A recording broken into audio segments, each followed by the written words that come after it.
Many couples today are arguing, withdrawing, or even considering separation, not because they don't love each other, but because political differences have begun to erode emotional safety.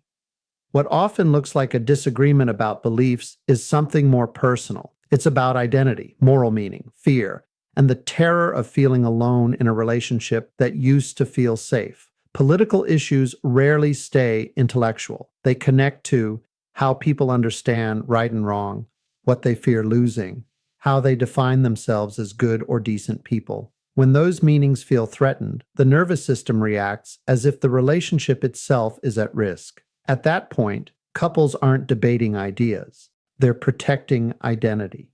Here's a critical truth. Once emotions spike, meaningful conversation shuts down. When partners are flooded, listening collapses, curiosity disappears, certainty and moral rigidity increase. That's why the first task is not dialogue.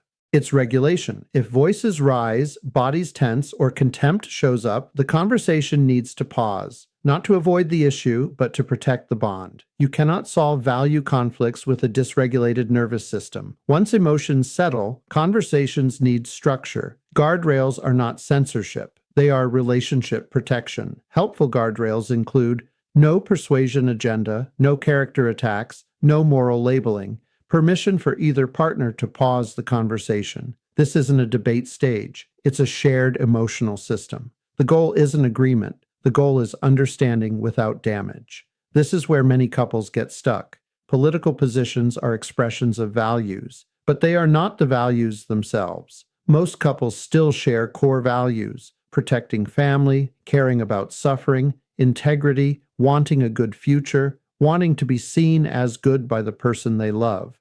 You may disagree on solutions while still caring about the same things. The question that repairs connection is not who's right, it's what do we both care about underneath this?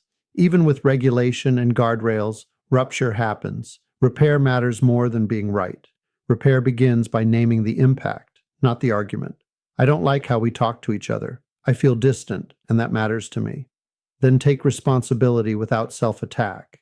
I got flooded and spoke in a way I regret. Finally, reconnect around what still matters. Even when we disagree, I care about us. I don't want politics to cost us this relationship. Strong relationships aren't conflict-free. They're repair-rich. Political climates change, algorithms reward outrage, but relationships require a longer horizon. You don't have to agree to stay connected, but you do have to regulate, protect the conversation, and return to what makes the relationship worth protecting.